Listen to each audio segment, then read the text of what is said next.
Good afternoon, everyone. To those joining us here in Melbourne and to those joining us virtually, welcome.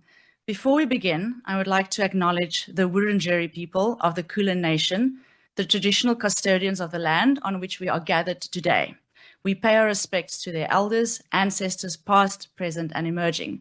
Today, I am pleased to introduce Thomas Morgan, who will be making a presentation today.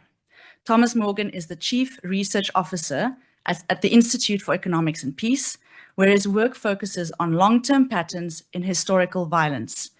Prior to working for the Institute for Economics and Peace, Thomas was a visiting researcher at the Oxford Poverty and Human Development Initiative and a senior researcher at the Smith family.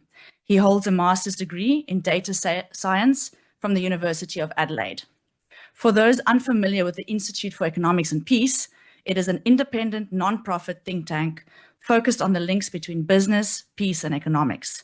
It specializes in measuring peace, developing programs to enhance it, and highlighting its economic benefits. Welcome, Thomas.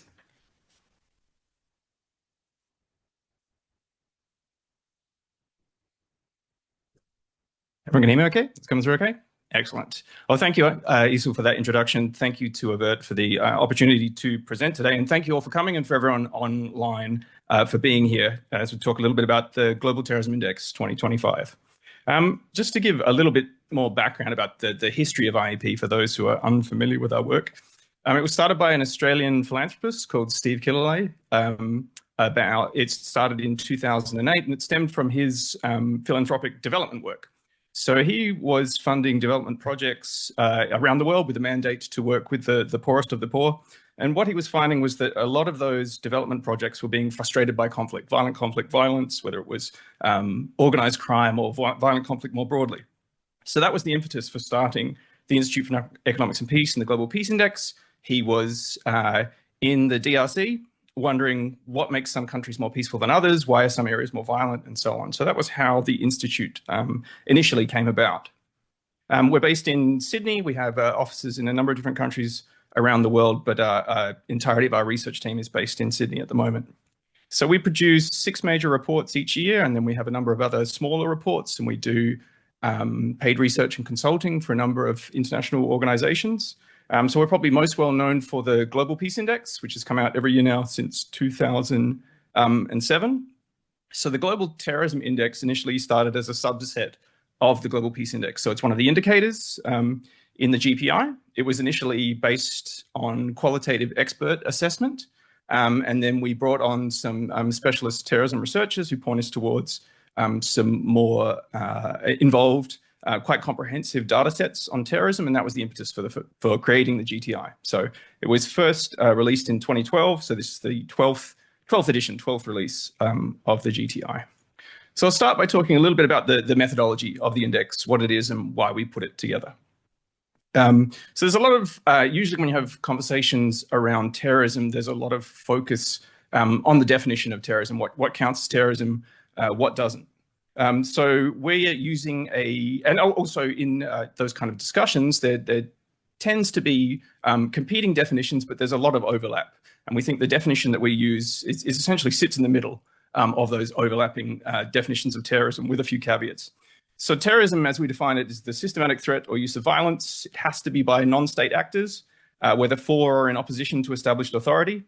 The violent act has to have the intention of communicating a political or religious or ideological message to a group larger than the victim group. And the aim of the attack has to be to generate fear and so alter or attempt to alter the behavior of the larger group. So right off the bat, that rules out state violence, state-sponsored violence, and state terror, which is a question that we often get about whether that kind of activity is included in the GTI. It also rules out organized criminal activity. So if you think about the kinds of violence perpetrated by the cartels in Mexico, for example, that's not included in the definition. It's not included in the data set. So when using that definition, there are always a number of edge cases, things where it's not very clear whether it's terrorism or not. 2 in particular that often come up, attacks by armed extremist groups on military targets. Sometimes those kind of attacks will be counted as terrorism, sometimes not. And the other edge case is in mass shootings. So when we've looked at this data in the past, we find about 25 to 30% of mass shootings, mass atrocity events have enough information about the perpetrator to know that there's a specific ideological purpose, and so it gets counted as terrorism. So we want to combine all the different aspects of terrorism into a single score. So we start by collecting the data. We use data from an organization called Dragonfly. They have a specialty data set called Terrorism Tracker. It's a paid subscription data set. Unfortunately, there was a publicly available data set called the Global Terrorism Database, which was released by an organization called START. As far as I can tell, they lost their funding in 2020. So that data set goes from 1970 to 2020 and has since been discontinued, and they're awaiting more funding, unfortunately, which was why we had to switch to Dragonfly. So within that data set, we weigh different events based on the impact it has. So there's different weight for incidents, injuries, deaths, and hostages taken in terrorist attacks. We also want to take into account the fact that terrorism has long-lasting and lingering psychological, social, and economic impacts. So we use a 5-year weighted average. So attacks that occur in the most recent year are weighted more heavily, and that's halved for year 2, halved for year 3, and so on. So when we're talking about the impact of terrorism, we're not just talking about in the previous year, it's over the full 5-year period. And then the final thing we do to the data is transform it on a logarithmic scale. And the reason to do that is because there are such different levels of terrorism across different countries, but also to account for the fact that the impact of terrorism doesn't scale in a linear fashion. If you have a single terrorist attack in a country which has had no experience of terrorism, it arguably has a greater psychological and social and economic impact than when you have a situation where a country has had hundreds or even thousands of terrorist attacks. So when you're looking at the score, it's scored from 0 to 10. A country with a score of 10 doesn't have 10 times as much terrorism as a country with a score of 1. It has thousands of times more deaths and incidents and so on. And so transforming the data in that way allows us to create a data set which we can then correlate against other socioeconomic factors, political factors, and so on, to better try and understand the key drivers of terrorism. So what this looks like is this is a map of all the terrorist attacks that occurred in 2024. The ones with the black circles around them were the 20 largest attacks in 2024. So you can see where the distribution of terrorism across the world in the last year. And this is what it looks like when you use the methodology that I just described to change that incident data into a single country impact score. So start then by moving on to the results and trends of the Global Terrorism Index for 2025. So start by looking at the key overall themes. Three overall key themes that we found from the report this year. The first is that terrorism remains a pervasive global threat. So you have 7,500 people were killed in terrorist attacks in 2024. It's a slight decrease in the number of people killed compared to the previous year. But when you bracket out the impact of extremely large and rare events like the attacks in Israel in 2023, then essentially you find that there's no change in the level of terrorism from 2023 to 2024. We also found that the impact of terrorism remains widespread with worrying potentials for resurgence in several areas. So the number of countries with a recorded terrorist incident increased from 58 to 66 countries in 2024. And the impact of terrorism, which is the 5-year weighted average that I was talking about, increased in 45 countries and fell in 34. So there's still a high number of countries which are experiencing terrorism in 2024. We also found, and this is a consistent finding across the whole time series, conflict remains the primary driver of terrorism. So 98% of deaths from terrorism occur in a conflict zone, which is defined as a country that had more than 25 battle deaths in the same calendar year. There are now more active conflicts in the world, so 69 active conflicts at the moment, more than at any point since the end of World War II. And levels of external intervention in conflicts are at their highest point since we've been recording data on that in 1989. In terms of specific areas of concern that we'll talk about a little bit more further on in the presentation, the Central Sahel region is the new epicenter of terrorism. And if you've been reading the reports for the past couple of years, this won't be a new finding. So the Sahel region accounted for over half of all deaths from terrorism in 2024. Terrorist activity has been extremely high in the Sahel since 2019. The new factor that we're seeing in the past couple of years is the level of geopolitical uncertainty. There's also potential signs of a new wave of terrorist activity in the West. So when we look at sort of Western Europe, the US, Canada, Australia, New Zealand, terrorist activity in the West has been declining since 2017, but has increased in the past year. So increasing political polarization, youth radicalization are particularly worrying signs in this regard.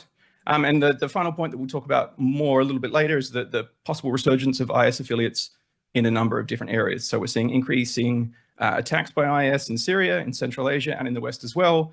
We look at the Khorasan chapter of Islamic State. It's expanding activities across a number of countries. And it's also likely that the number of IS attacks is considerably higher than those which have been officially attributed to the group. So when you look at the terrorism data set that we use, about 40% of the events in that data set, there's not enough information to attribute that to a specific group. So they have a sense of who might be responsible, but they can't make a definitive pronouncement. Nobody takes responsibility, and there isn't enough information about the attack. So what we did was develop a machine learning model which takes all the characteristics of the terrorist attack, so the time at which it occurred, the place, the type of tactics and weapons and so on. And so what we found from 2007 to 2024 is that the number of deaths and attacks which should be or could potentially be attributed to IS is 40% higher than it otherwise would have been. So considerable level of IS activity still. So very briefly, just looking at the 10 countries which have the highest impact of terrorism in 2024. Burkina Faso is again the country with the highest impact of terrorism. Since we've been doing the index, no country other than Burkina Faso, Afghanistan, or Iraq has had the highest impact of terrorism. Pakistan is the country with the most consistent level of terrorism, so it's been ranked amongst the top 10 in the index every year since the inception of the index. And I think the most pertinent finding for what we're going to talk about today, 6 of the 10 most impacted countries are in sub-Saharan Africa. And when we did the index in 2014, there were no countries in sub-Saharan Africa in the top 10, 3 countries in the Central Sahel region in the top 5 countries most impacted by terrorism alone. So when we're looking at deaths from terrorism in terms of the distribution of deaths, terrorism is highly unequally distributed. So 10 countries account for 86% of all deaths from terrorism, even though sometimes terrorist attacks in other areas receive an outsized degree of media attention and focus. The vast majority of terrorism is occurring in just those 10 countries. And the distribution, even though those countries has changed, that distribution has been the same since we've been doing the index. So if we look at the countries which had the greatest increase in deaths from terrorism from 2023 to 2024, the big increase is in Niger. There are a number of different reasons for that, but they're traditionally, of the 3 Central Sahel countries, Niger had the lowest levels of terrorism, was a particular focus for counter-terrorism efforts from France and the US since the withdrawal of France and the US, withdrawal of the UN mission, and the involvement of Russian security forces who are more focused on state security than counterterrorism. There's been this interim period. During that interim period, a very considerable increase in terrorism in Niger over the past year. Just in the 1 month alone when US forces, withdrew, October 2023, there was something like a 270% increase in terrorism just in that month alone. So in terms of the key findings when we're looking at trends in terrorism over the entire time period, so 2007 to 2024, deaths from terrorism peaked in 2017, but it's remained consistently high. So there's been over 6,000 deaths from terrorism recorded every year since, even though it's quite a considerable drop from 2017. Talking so far, it sounds like it's a particularly bad news story that terrorism is getting worse everywhere, but there are a number of regions where terrorism has fallen. In fact, the impact of terrorism has fallen in every region other than South America, Sub-Saharan Africa, and Europe. So the largest decreases in terrorism occurred in Iraq. Since the peak of terrorism in Iraq in the late 2000s, there's been a 99% drop in deaths from terrorism. In Afghanistan, terrorism has dropped considerably. Part of that, though, is methodological or definitional. Since the Taliban became the ruling authority, not only has there been a reduction in attacks, but violence carried out by the Taliban is no longer counted as part of the index itself. And IS as a group, when you combine all its affiliates, is still responsible for the most deaths from terrorism. It has been the group responsible for the most deaths from terrorism every year since 2015. If you can see, looking at the next chart, which is attributed deaths by terrorist groups over that time period. So IS is in the yellow line there. It should be noted that that line includes IS and all of its affiliates. So ISIL, ISK, Islamic State West Africa, IS Sahel, Khorasan chapter, so on and so on. So that's the only group that we aggregate in that way for various methodological and definitional reasons. The other group that's had the biggest increase you can see is in the maroon line, dark maroon. That's JNIM, which grew out of AQIM, operating in the Central Sahel and are now responsible for almost all the deaths from terrorism in the Central Sahel region. Okay, so we've got three focus areas of the report. The first of those is on sort of lone actor terrorism, homegrown lone actor terrorism. The second focuses on the Sahel, and thirdly, on the resurgence of IS, particularly ISK. So we had a special focus this year in the report looking at lone actor terrorism in the West. Of course, that's nothing new. People have been studying lone actor and lone wolf terrorism for many, many years. But what we've found from looking at the data is that not necessarily that there's a resurgence in lone actor, lone wolf terrorism, just that it accounts for a larger percentage, an increasingly larger percentage of all terrorist attacks in the West. I mean, this is data that we would like to be able to talk about for the world as a whole. It's just that the process involved in going through the data set and coding lone wolf attacks is quite extensive, so we're only able to have that data for the West at the moment. So three key trends we think when looking at lone actor terrorism in the West. One, firstly, is that terrorism has become the predominant form of fatal political violence in the West over the past 40 years. So since 2010 in the US, 95% of fatal political violence has been terrorism, terrorist related.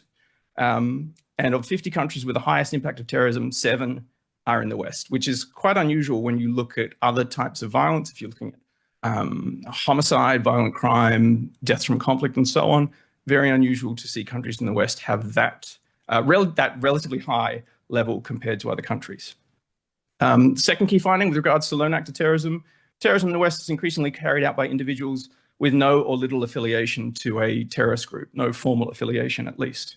So under 10% of attacks in the West in 2024 were attributed to a group. They might be attributed to an individual with a loose association with a group or a particular ideological conviction, so far left motivated terrorism, far right terrorism, jihadist terrorism, but they're not formally associated with a group.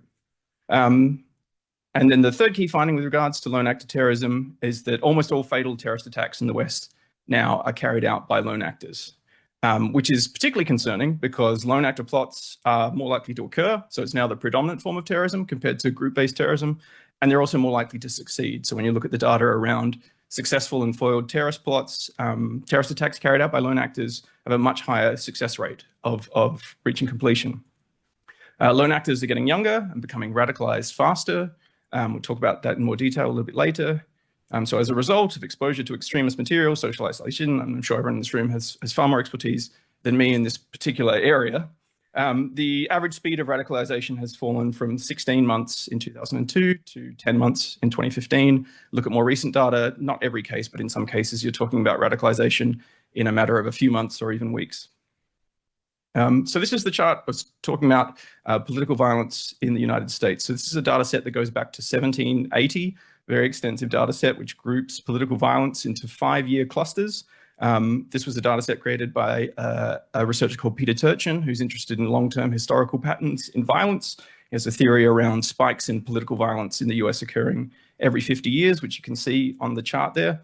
The difference, though, is that even though that pattern has continued of spikes in levels of political terrorism every 50 years, the type of political violence, the type of political violence has changed. So if we're going back over 100 years, predominant form of political violence in the US was lynching or riots. If you start looking at the late 1970s onwards, there's a shift away from riots towards terrorism. So these are events where there was at least one fatality. When we're talking about the post-2010 period, you're talking about 95% or more of fatal political violence being terrorist related. So when we look at terrorist attacks in the West by motivation, we find that both politically and religiously motivated attacks have fallen since 2017, but terrorist attacks with mixed or undetermined ideological motivations are increasing. This is just a chart of counts. It's not of counts of terrorist attacks. It's not a chart of deaths. If we looked at the deaths chart, the deaths attributed to religious groups would be much higher than political terrorism. Particularly in Europe, there's a lot of political terrorism that focuses on infrastructure, shop fronts, not dissimilar to the kind of violence we're seeing now in the US against Tesla dealerships, electrical car charging stations, and so on. But in terms of the count of the number of attacks, 2017 or thereabouts, the predominant form was political. Now in the gray, you see those attacks which are undetermined in terms of ideology. So we're looking here at the same chart, slightly reconfigured. This is where looking at the motivations of the attack, whether it's attributed to a group. So for example, if the perpetrator is formally associated with IS or Atomwaffen division or something like that.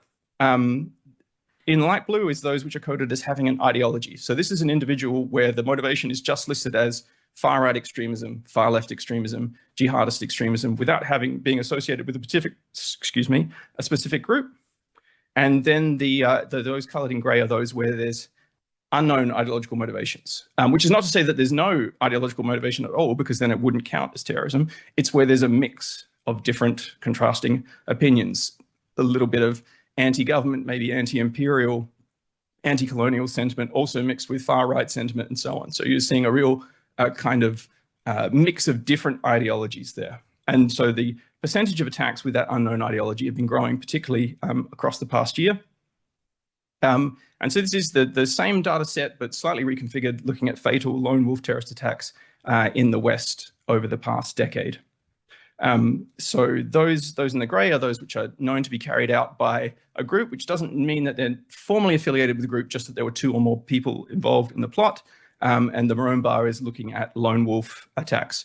In that data set, there may be times where there's a so-called hybrid radicalization, where you have an individual who's radicalized online who may have loose contact with members of a group, but the members of the group were not involved in planning the attack or helping carry it out. They might have provided some kind of emotional support or pointing them towards training material, but were not formally involved in planning the terrorist attack. And again, the thing to take away from this slide is the increase as a percentage of total attacks in the West, of lone wolf attacks, going back to 2015, 2016, 2017, looking at the peak of terrorism in the West, around about 50% of attacks carried out by groups of 2 or more, now to almost all terrorism in the West, fatal terrorist attacks in the West carried out by lone actors. And so the particular consequence of that, and why it's such a concern, why there's so much attention given to lone wolf attacks, is that they're much more likely to succeed. So this is a data set called the Jihadist Plots in Europe data set. It goes from 1994 to 2021.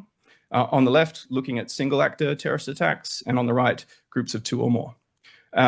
So single actor attacks are much more likely to be launched. So around 60, 70% of attacks by single actors are carried out to completion. When you're talking about group plots, much, much lower. Less than 20% of attacks are taken to completion. They're interrupted by security services, or for some other reason, the attack is unable to be carried out, which is why there's such focus and why it's such a concern about lone actor terrorist attacks. And the reason for that are fairly straightforward.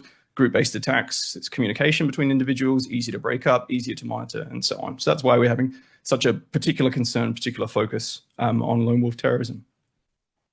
So the second specific focus area in the report this year is on terrorism, and particularly around geopolitical uncertainty in the Sahel. And when we say the Sahel, particularly the central Sahel region, Mali, Niger, and Burkina Faso in particular, accounting for more than 50% of all deaths from terrorism in the past year. If we compare the level of violence to a decade ago, deaths are up over 1,000%. JNIM is the dominant group in the region. The presence of ISIL is declining a little bit, although given the paucity of media reports and attention, you often find that there's a situation where you will have sometimes JNIM and IS fighting each other, sometimes working together, even in isolated circumstances, fighting government forces and so on. Very kind of fluid and sometimes confusing situation with regards to which groups are working with each other and how much control they have over territory in the tri-border region. So it's far too much to go into in terms of what's driving the level of terrorism in the Sahel. Just to list a few reasons: lack of state capacity, particularly in the border regions, pastoral conflict between farmers and herders, ecological degradation, increasing impact of climate change, poverty, legacy of other conflicts. So one of the things you find in the Sahel is that you had isolated ethnic conflicts, which were then sort of subsumed into a broader jihadist narrative, particularly after the Libyan civil war, and also the civil war in Syria as well. So you take what are local isolated conflicts, they become enmeshed into that broader jihadist narrative. You have more resources and so on, and that's been one of the primary drivers of the increasing conflict in the Sahel. One of the things that we're seeing over the past 3 years in particular is that geopolitical complexity and political instability is potentially fueling further conflict. So French and American influence in the region has waned, UN influence as well, the withdrawal of UN missions in the Sahel, and you're seeing increasing Russian and Chinese presence Russia had a particular focus on security and providing security and counterterrorism operations. Chinese influence more focused on economic influence in the region. And of course, just in the past year or so, after the various military coups, you have the Central Sahel countries have withdrawn from ECOWAS as well, which kind of further complicates an already very complex geopolitical situation. And so the concern now is that there's the potential for the conflict to spread outside of the Sahel into coastal West Africa.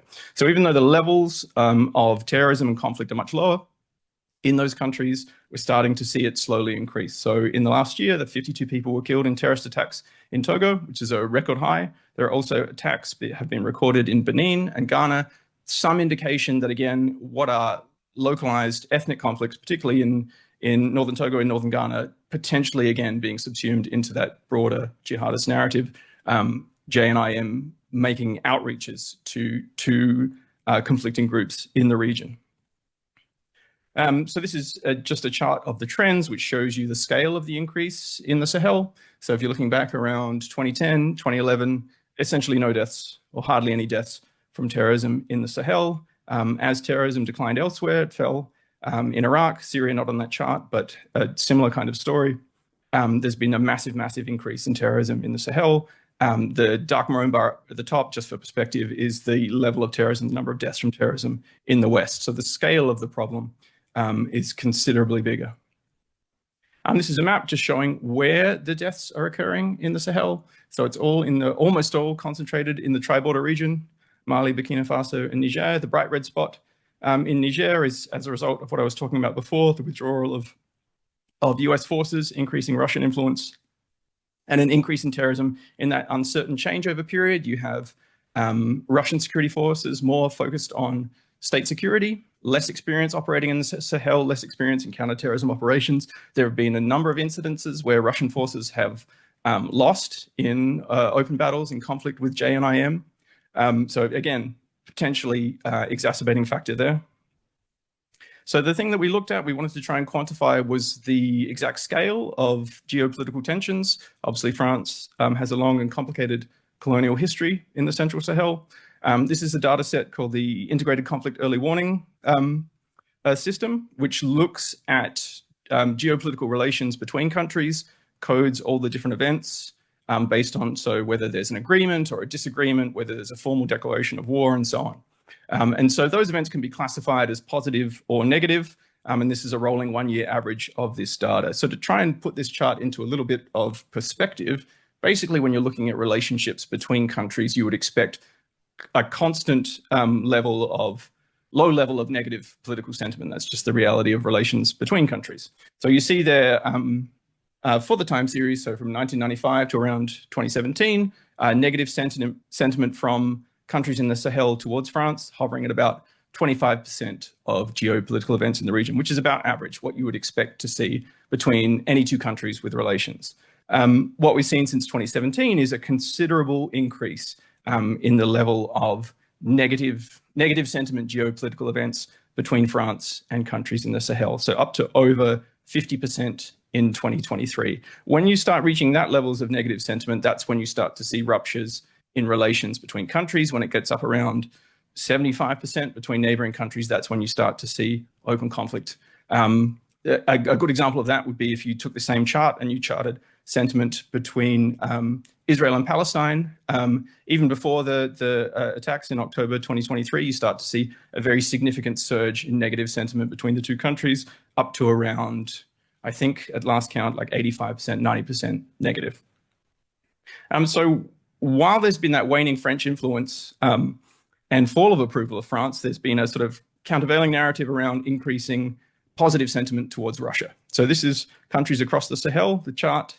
The bars in red looking at the change in attitudes towards Russia, chars in blue looking at the change in sentiment towards the US. So we see increasing positive sentiment for both Russia and the US across most countries in the Sahel, with the key exception of the three critical countries, Burkina Faso, Mali, and Niger, where you've had increasing positive sentiment towards Russia and increasing negative sentiment towards the US. Really the withdrawal of those three countries from ECOWAS and their pivot towards Russia, pivot towards China, really solidifying those findings. And again, the reason to be drawing attention to that is because it has the potential for further exacerbating conflict and thus leading to increases in terrorism.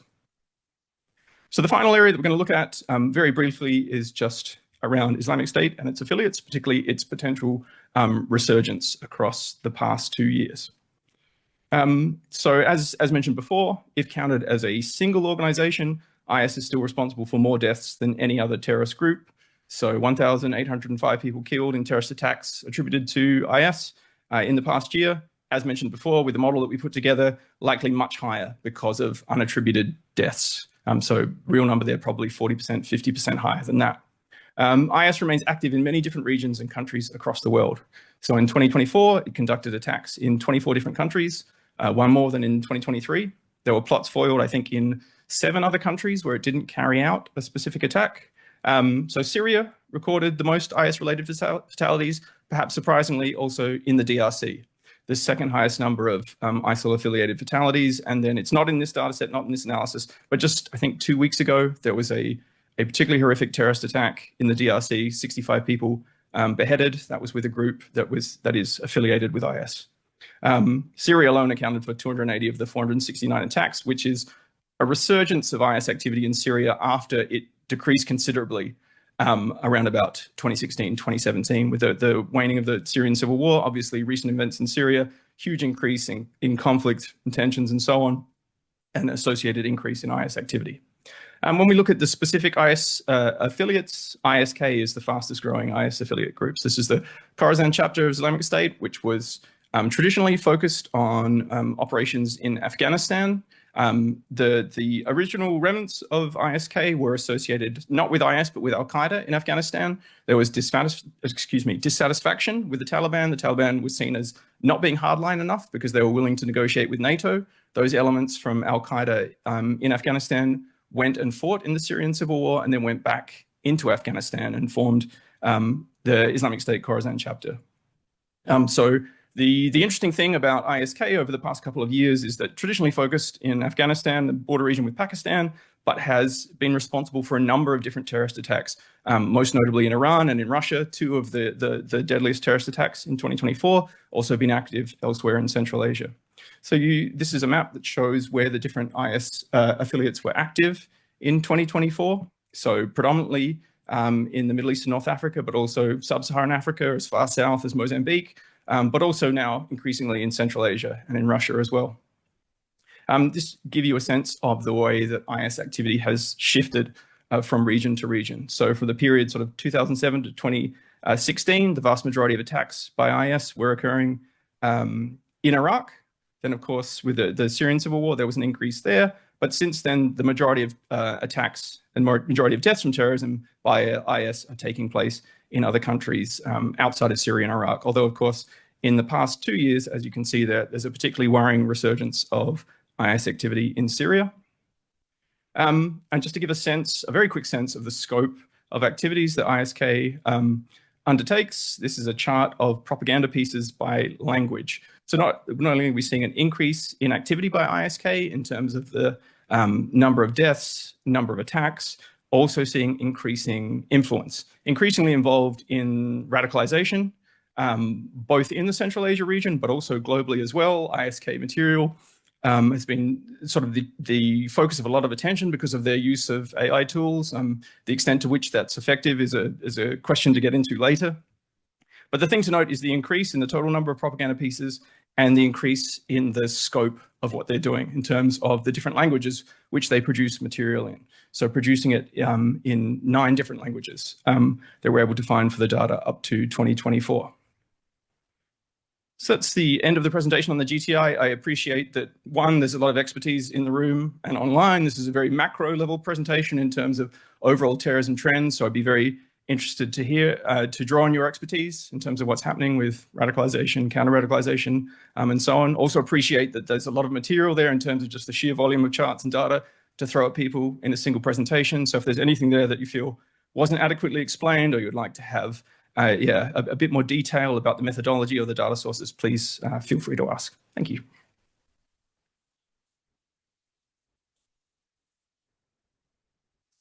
Thank you very much, Thomas. Thanks, Haley Septrin, with the roaming microphones. I do want to encourage our attendees on Zoom, please log your questions in the Q&A box, but I would like to open the floor for any questions in the room. Hi, thank you. That was a fantastic presentation. So I was just interested in the methodological challenge you outlined earlier in relation to discounting the Taliban because they had assumed control over Afghanistan.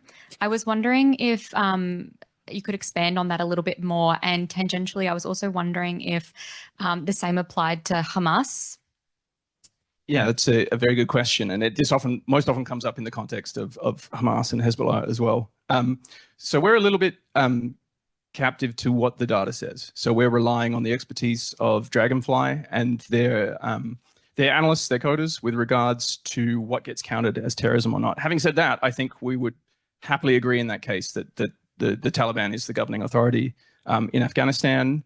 Also, the situation in Afghanistan, it was kind of simplified by the fact that even if you still counted the Taliban as a terrorist organization, there would still be a huge drop-off in the level of terrorist activity in Afghanistan, just because they've become the ruling authority.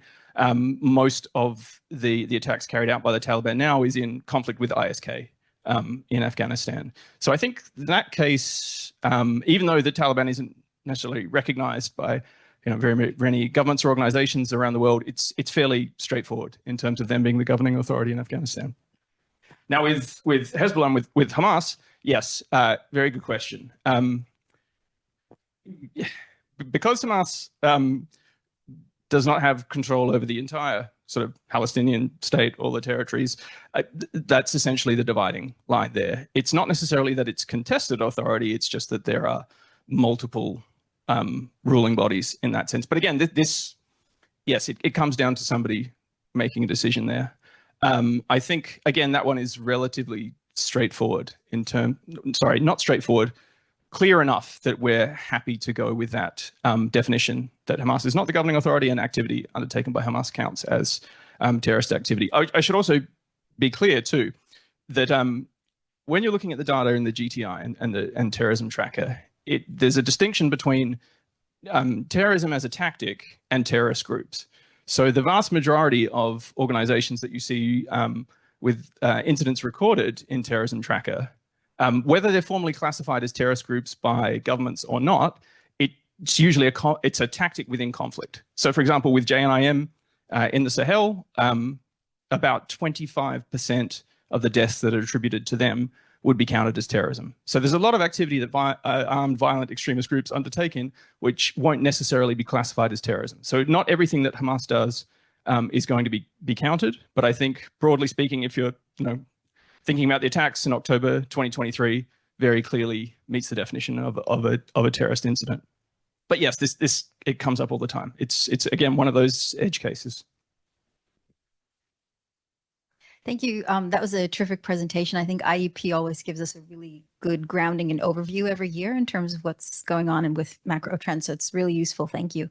I wanted to ask a little bit more detail about your second point around lone actor terrorism, and specifically the sub point that you'd mentioned that radicalization is happening faster. So I think there was a stat that was moving from 16 to 10 months. I'm wondering if you could just talk a little bit more about the detail of that assessment. Like, at what point are you considering the start versus the end? And yeah, just talk a bit through about that, what that radicalization process looks like and what you're measuring. That's a great question, and I'm going to have to not answer it in a sense. We're relying on other people's work there, academic work there. My understanding from the literature is, again, very nebulous in terms of the start of the process. I mean, the end of the process is carrying out a terrorist attack. So the endpoint is fairly clear to define. The starting point, again, relies on that very detailed manual process of going through the data, going through the history of a particular attacker. And again, because through interviews with them, through that kind of detailed academic work, finding out when they were first exposed to violent material online, for example, or when they first expressed an interest. But again, that's particularly complicated by events that you've seen recently. So, for example, if we think about the Southport stabbing attack in the UK, So the individual who carried out that attack was referred to the PREVENT program in the UK 3 different times. And my understanding is the reason why that wasn't acted upon was because they couldn't find an ideological basis for his sort of fascination with violence, even though they later found Al-Qaeda training manuals and material on how to commit chemical attacks and so on. So again, that's very difficult to say when the radicalization process starts. Is it just being exposed to extreme violent material online, or is it specifically when there's an ideological bent? So yes, very difficult conceptually to understand that. Having said that, I think the general finding in terms of speed of radicalization, even if it can't, we can't be as specific as exactly 16 to 10 months or whatever it is, I think there's broad consensus and broad agreement that that process is happening faster. Thanks, Thomas. Just relating to that question that Lydia had, I'm just wondering your thoughts around what the role of AI might have on perhaps the spreading propaganda, and maybe even the impacts that, or how, well, I should say the implications that might have on detection efforts or counter-narrative efforts even? It's a very good question and difficult to determine. Sort of in the peace and conflict space, for many, many years, people were talking about drones, and then it's always some other form of technology, and now it's AI where all the focus is. And so it's always something that's perpetually about to happen. And so it's still kind of a little bit too early to assess the full impact that AI will have. Having said that, from the research that we did, I mean, we know it's very clear that many different terrorist organizations are using AI tools. They're just not using them to plan attacks at this stage. And they're not using any kind of special AI software. They're using ChatGPT in the same way that everyone else does, except they're trying to jailbreak it so it gives instructions on planning an attack or whatever it might be, with less success at this stage. And again, something that's very difficult to quantify. What is much clearer is the use of AI as a propaganda tool. So producing AI videos, producing translations of propaganda from one language to another, and so on. So that's increasing. Having said that, again, a lot of attention on ISK because they were producing sort of fake news broadcasts using AI video tools. Very contested in terms of how successful that was, whether it was just a bit gimmicky, and because there's so much hype and focus on AI at the moment, that's where all the attention goes in terrorism studies. Having said that, considering where AI was 24 months ago, where it potentially may be in another 24 months, there's only going to be increased usage of those kind of tools. I think personally that the ability to produce propaganda and to translate it into different languages and different contexts, to be able to disseminate that, I think that's the key concern. In terms of countering that, would rely on the expertise of people in this room. I don't have an answer there. Very good question. Thanks, Thomas. I think before I hand over again to perhaps look for someone in the room to have a question, I have some questions that are coming in online. So perhaps the first one, Thomas, have you considered reciprocal radicalization as a method of increasing violence by ISK in Asia? We haven't looked at it in a great deal, but from my understanding of the literature, it's certainly an issue. I know that the older studies that were done on looking at foreign fighters going into Syria, a sense of grievance and a sense of revenge was one of the primary motivators for foreign fighters. So not so much sort of localized reciprocal violence in that context, but a sense of grievance about what was happening to what they saw as an in-group elsewhere in the world, being a primary driver above and beyond many other things which traditionally got focus. So yeah, not something that we've looked at in a great deal with a great deal of attention, but certainly a known factor with regards to radicalization. Thanks, Thomas. And another question I just want to raise was in relation to an increase in radicalization time. Is there information around whether this is in terms of use of particular social media platforms or other platforms such as online games? And is there a difference across jurisdictions in terms of an increase in time? Good question. And I don't know. I don't have the data to hand in terms of whether different methods, different online methods lead to faster radicalization. And if anyone in the room could answer that, or anyone online, that would be fantastic. Would love to know of any of the details there. Again, social media is like one of those things like social media, AI, drones. It's a little bit of a catch-all explanation for what is potentially happening. I suspect, when you drill down into it a little bit more, it's things that are happening on, specific forums, specialty forums, encrypted communication. I mean, the gaming thing comes up a little bit, and we know that there are IS affiliates who've produced their own Minecraft servers, for example, to carry out simulated terrorist attacks. They produced a GTA-style game clone to in a sense, train people for terrorist attacks, desensitize them to violence, and so on. The specific pathways there, in terms of it, do you go from it's Twitter, then it's this, and then it's this? Great question. Again, not something that we looked at in a great deal of detail, and I would, again, defer to the expertise of other people in the room. Thanks, Thomas. Anyone else in the room? Kelly. Hi, Thomas. Thank you for the presentation. You noted that there was a psychological and social impact in terms of the weighting of different items as well. So given that one of the items that's weighted is hostages and it's rated at 0.5, is there anything in the index that accounts for hostages that may be held for periods beyond the year when they're first captured? Obviously noting, following on from Louise's question, that you've obviously identified that Hamas is captured within this index. However, the holding of hostages had a psychological and social impact far beyond October 2023. Yes, it's a very good question, and the short answer is no. There's nothing at the moment in the index which takes account of that. The problem with the data as it is that deaths is the most reliable metric in terms of it being reported. When it comes, and also just for context, in a previous version of the GTI, we also had an indicator related to the extent of property damage as well. So trying to capture the impact of attacks on infrastructure. It's just too hard to get reliable data to be able to take account of that. So the metric in the data set as it stands is just the number of hostages. There's no consideration as it stands for the length at which they might have been held.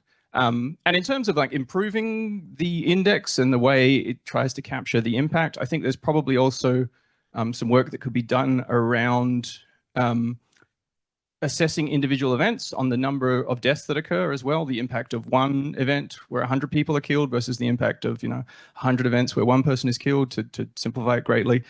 So there's still definitely methodological issues there in terms of what the index isn't capturing, but we just don't have. In theory, you could collect that data. It would just be a very extensive process to do it. And the way the data is collected is relying on media reports. It's a media event data set. So it's unfortunately, it's just not there at the moment. Thanks, Thomas. I think let's go to another question online. Are you seeing a trend of terror organizations involving political activities, or are they disengaging from the terror activities and getting into state building? Lots of different examples across lots of different contexts. I think maybe the most prominent example of a terrorist organization being involved in, or trying to get involved in, the political process by stealth to a certain extent was Jemaah Islamiyah in Indonesia in the past decade, associated with a particular political party, which was then investigated and found to be essentially a front for Jemaah Islamiyah. Again, difficult to say, but historically, if you look at the data on how terrorist groups end, the vast majority of terrorist groups just disappear after 2 or 3 years. So if you look at sort of the survival rate for terrorist groups, something like 60, 70% of them are gone 3 years after they were formed.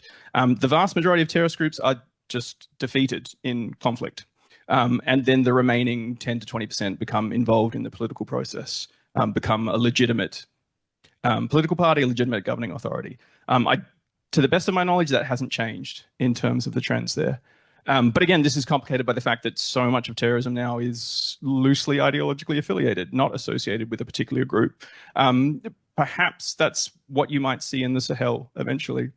See groups like JNIM trying to become legitimately involved in the political process. Obviously, that's what happened with the Taliban. I don't think there's a shift in terms of the percentages of how that's happening over time. Thanks, Thomas. Michelle. Thank you. I'm sorry, I did have to leave the room, and so I hope this is not a redundant question, but if it is, feel free to shut it down. It's about the distinction. So thank you, first of all, for a really interesting presentation and all the work that's involved with putting this together. My question is about this distinction between ideologies and groups. So you have, I mean, I think it would be reasonable to say there is no such thing as a terrorist group that doesn't have an ideology. But of course, there are plenty of ideologies that don't have groups. But there are also reasons for people to join terrorist groups that have nothing to do with ideology. So how are you defining and then disarticulating? Because there seems to be this kind of, it's a group or it's an ideology. Whereas I'm wondering if it isn't a little more complicated than just that kind of binary relationship between group versus ideology. It's definitely more complicated in both directions. And again, it comes down to, sorry to sound like a broken record, but the data's not good enough. That's my excuse always for everything. You're absolutely right to say that, yes, there are many, many reasons why people will join violent extremist organizations. Also, they're not thinking of it as a terrorist organization when they're joining it necessarily. People who are joining JNIM in the Sahel are not thinking of it as a terrorist organization that they're joining. And there was a little bit of work that UNDP did on this, looking at the primary drivers of people joining terrorist groups, armed extremist groups in the Central Sahel. And it's yes, primarily economic or lack of satisfaction with the government for being unable to protect their particular ethnic group, just lack of state capacity in those areas. So again, not looking to join necessarily for ideological reasons. The problem there is that when it's coded in the data set, it's just coded as an attack by JNIM. So when you're looking at those charts, that's what's getting counted there. I think there's also an interesting story in the other direction too, where you have terrorism that's ideologically affiliated. And just to give the details here of what I'm talking about there, you're looking at the event in the data set, and when it says group, it's just coded as far-right ideology or far-right extremist. So there's not a group that it's associated with. But we know from a number of attacks in the West over the past decade, you have individuals who have radicalized quickly and then perhaps pledge allegiance to IS despite having no formal connection with the group. You know, with a number of far-right attacks more recently, that they are very much inspired by groups like, Adam Waffen and so on, perhaps relying on their propaganda material, but not having formal contact with the group, perhaps seeing themselves as a member of that specific group, motivated by that group for, emotional, aesthetic, political, ideological reasons, all of that. So yes, absolutely, it's a much more complicated picture, but that's not captured in the charts I showed. I would like to conclude with one last question from my side, Thomas. How does the shift towards lone wolf attacks in the West necessitate changes in intelligence gathering and counterterrorism strategies compared to addressing larger networked organizations? So I'll return to the example I gave before, which was the Southport stabbing. And I think this is actually what has happened in the UK. I think they've already brought in these reforms.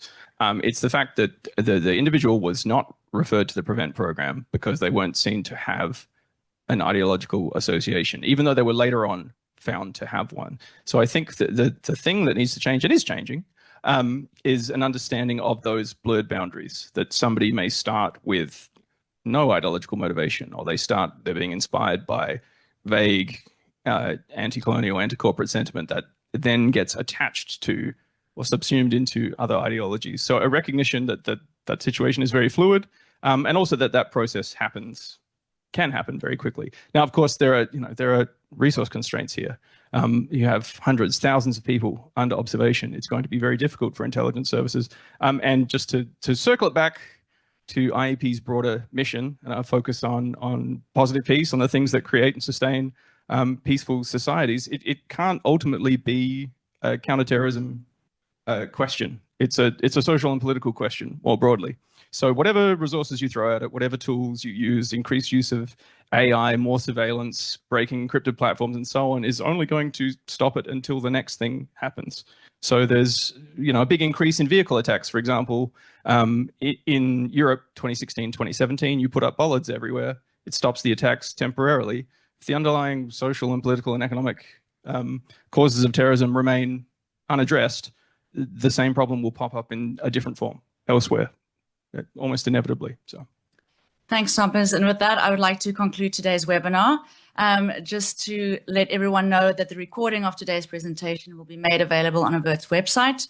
Once again, we invite people to join our mailing list, which you can also access via the AVERT website. And please feel free to follow us on AVERT's LinkedIn and YouTube channel. And then later this month, there will be another AVERT webinar, which will take place on Thursday, 20 March, titled Advancements in Criminological Approaches to Terrorism and Violent Extremism, which will be moderated by AVERT's own committee member, Dr. Jared de Mello.